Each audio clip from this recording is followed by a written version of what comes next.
fishing. Switched over the crankbait because I stopped seeing them bust. Oh, we got what we came for. Smallmouth, baby.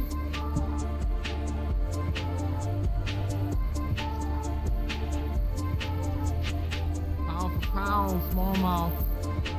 Best bite fish in fresh water. Look at that beautiful brown back right there. Alright guys, we're gonna start a new segment. St. Louis can suck a big fat one, okay? They're not gonna do anything this year. Okay, guys, let's talk about your crankbait for a second. You can buy a crankbait, KVD 1.5 or a Livingston square bill, and right out of the box they're gonna be good. I mean, nothing wrong with fishing them right out of the box. But like, I don't know how well you're gonna be able to see this. Right here on the nose of it, not the split ring, but where the split ring ties into, is a metal circle. And if you're running your crankbait and you see it's running to the side, you got to bend that metal circle.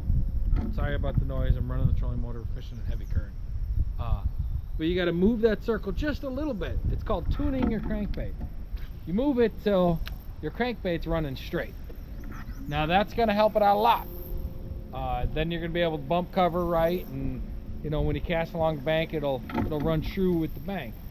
Also, like on the Livingstons, I'll show you.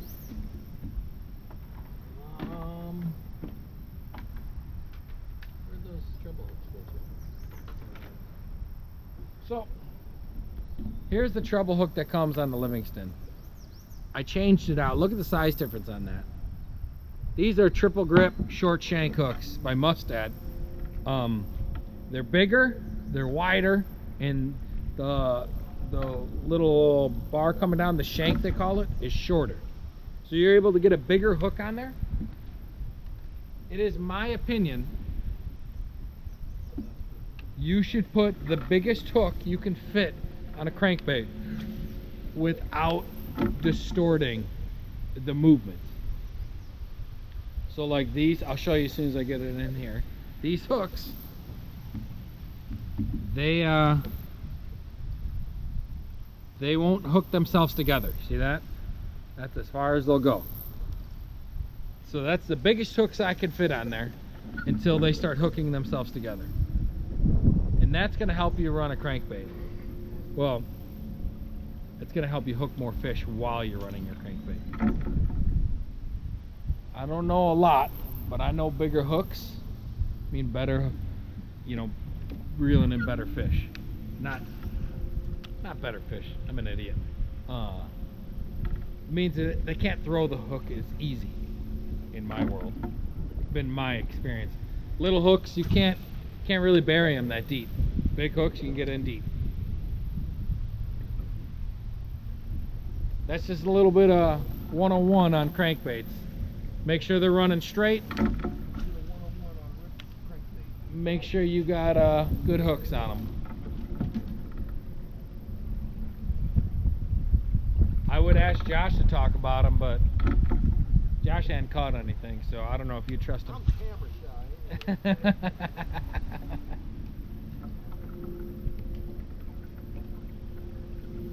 Another good tip too is when you're throwing crankbaits, soft rod. Fish will tag a crankbait, and if you got a real stiff rod, like what you're flipping with or you're throwing your frog with, you're gonna pull it out of their mouth 9 times out of 10. Nice soft rod, a lot of give in it. That'll give the chance a fish to get.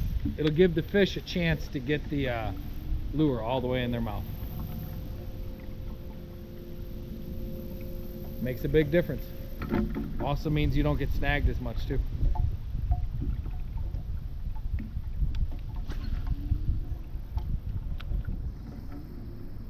We are going to start a new segment on our show called Q&A.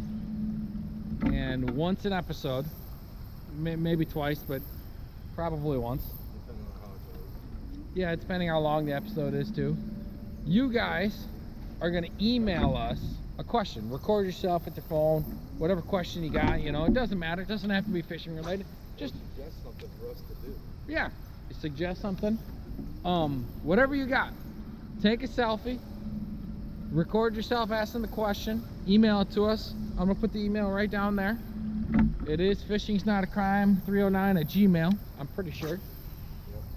Yep. And we'll feature you on the show. We'll put your question on the show, you asking it, and then answer your question. And hopefully that'll get you guys a little more involved